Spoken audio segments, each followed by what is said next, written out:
So far as in society's attitudes, let's talk about the issues of abstinence as a tool for preventing HIV. If society, and ranging down from the adults who are in charge down to the young people who are starting sexual lives, all would agree that mutual monogamy in a sexual relationship is the norm or the desired goal, and that people would be virgins before they had their first and only sexual partnership, then we would have no problem with HIV being spread by sex.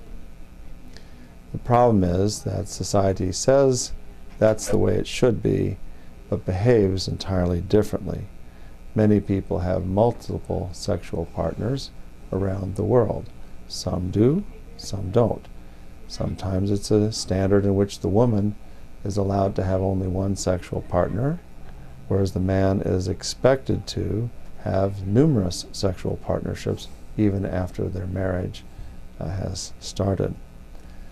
And the end result of that is that there's, again, sexual transmission of HIV to people who are, in essence, doing no behavior other than normal behaviors in a marriage, but who come down with HIV.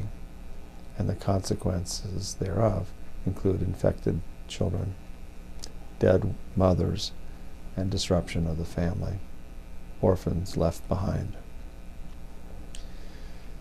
So men's behavior, for example, should change if that's the situation that their country has currently. How do we change anyone's behavior is difficult. Again, sometimes sex is not a subject for discussion in some societies. It's just not discussed. It's as rude can be to discuss sexual behavior.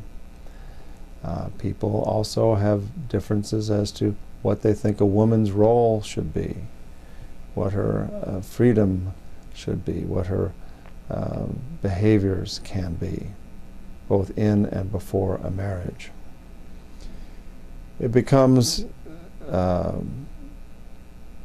important for the local people who have some idea about HIV and who are very in favor of keeping their society intact and not let it be decimated by the effects of HIV, to come up with ways that work in their own society, their own village, their own country. As an outsider, I would be foolish to think I could come into other parts of the world and say, this is how you should behave, and here's why.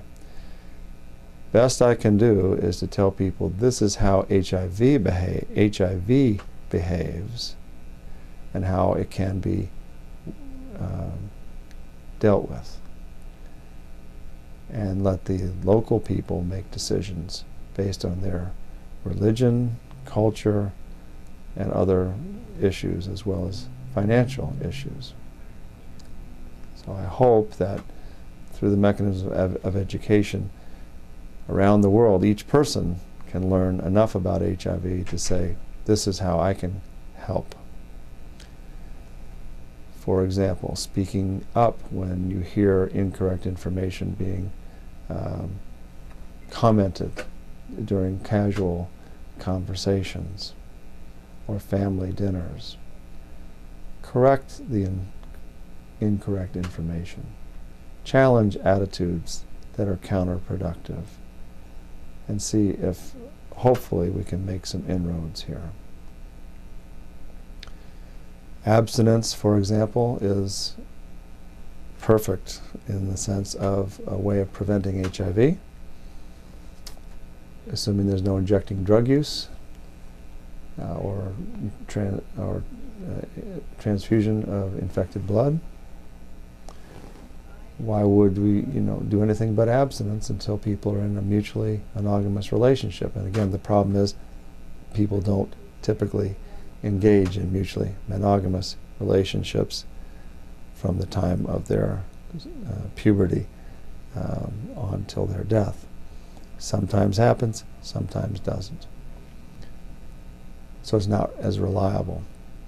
However, it could be helpful, and in some societies they've chosen to educate the young people in this way, and hopefully it will work.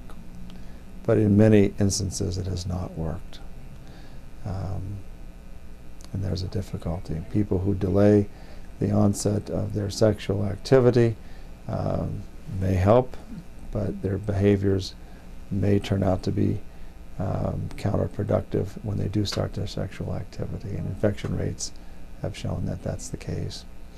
So we need to be flexible. We need to be sensitive to local issues and attitudes, but remember, our goal is whatever way it takes, we need to reduce HIV transmission around the world.